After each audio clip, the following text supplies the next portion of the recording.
Vamos voltar um pouco, porque como é muito claro para você, você dá um resumo geral, mas eu fico sempre com pequenas dúvidas. Então, por exemplo, Sim. quando você foi convidado para entrar, aí duas coisas. Eles te chamaram justamente porque você já tinha, já estava escrito, né, na sua história que Estava escrito na história.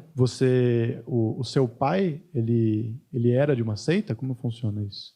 Tecnicamente ele fazia parte de uma seita, ele era um sumo sacerdote de uma seita. Eles já sabiam que ele tinha que gerar você com a sua mãe Uhum. naquele determinado momento.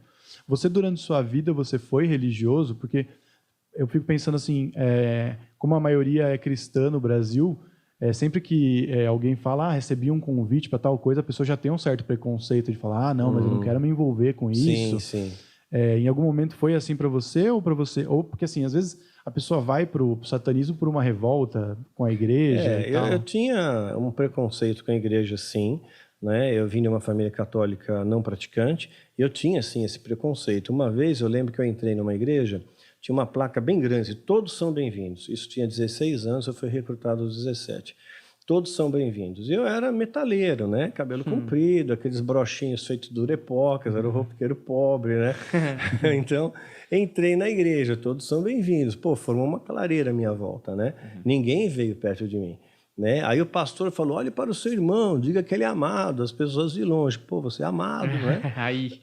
Você é amado, né? Mas assim, eu não me senti acolhido naquele local. Então, aquilo ficou para mim um sistema político. A igreja é um sistema político em que vai abarcar os mais ricos, né? O que interessa é que você é rico, você é pobre, né? Você não tem nada para oferecer, a igreja não está nem aí para você. Era essa a ideia que eu já tinha desde os meus 16 anos, né? Então, eu já tinha essa ideia. Aí, de repente, sou apresentado para o satanismo, falei, pô, é isso mesmo, né? Você falou que a igreja é hipócrita, é falsa, é interesseira, pô, é isso que eu penso, né? Tá, gostei da ideia. E isso que eu quero perguntar, porque você falou, a gente que não sabe muito sobre o satanismo, a gente acha que o satanismo é uma coisa, é uma seita para fazer o mal, né? Para fazer o mal e tal. E aí você fala que eles falam que o demônio, ou o diabo, não sei, é bom, né? Sim.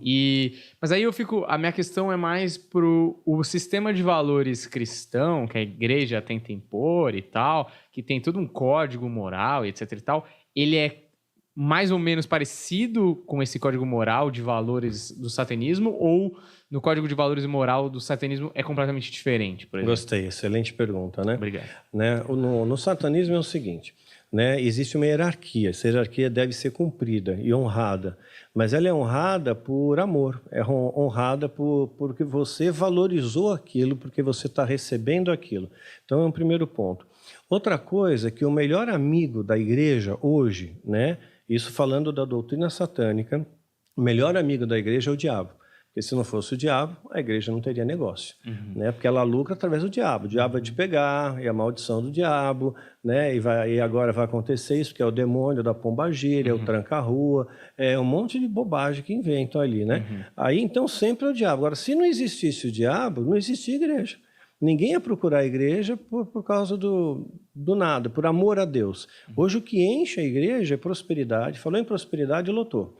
Falou em milagre, lotou a igreja, né? Falou em bênção, lotou a igreja. Agora fala que a igreja vai falar de amor, vai falar de perdão, vai falar de redenção, né? Não vai, não vai. Então as pessoas vão por medo do diabo. Então, aí sim, no satanismo existe uma regra, né, um respeito hierárquico ali dentro também, né, mas é um respeito que não é pelo medo, né, e você é separado. Eles ensinam para você que existem dois tipos de inferno.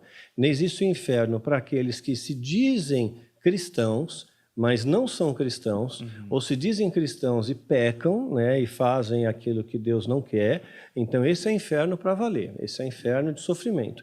E existe o inferno dos órfãos, que é o inferno daqueles que são filhos do diabo, filhos do fogo. Então é um outro tipo de inferno. Ele é confortável, é legal, né? Temperatura ambiente e tal, né? Então é um inferno diferente, entende? Certo. Então eles acreditam nisso, que eles vão para o inferno melhor, né? Então é um outro patamar de inferno. Assim como existem 7 níveis de céu, pela conjectura judaica, existem 7 céus, né?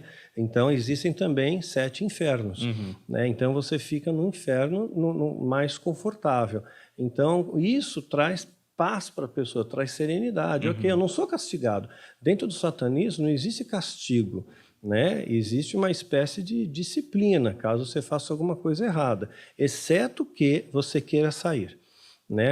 Eles logo de cara já colocam, o satanismo não é para todos, mas se você entrar, né, você não pode sair. Né? Então essa era a regra fundamental, que não podia sair. Se sair, a gente te mata. Né? Então isso aí era a grande coisa que causava o medo, né? O medo, pô, às vezes fulano sumia, pô, fulano sumiu, não veio mais na reunião, o que aconteceu? Tentou sair, morreu. Né? E a gente não sabia, porque antes eles alugavam crematórios. Agora eles têm os próprios crematórios, né? Sem corpo, sem crime, né? Então eles eliminam tudo, né? Eles não deixam pista por aí, não deixam ponta solta. Então, desde o início, é colocado um medo, até uma pressão do tipo, você tem que aceitar. Tem que aceitar. Se você é chamado, não Não adianta tem falar volta, não. não tem mais volta.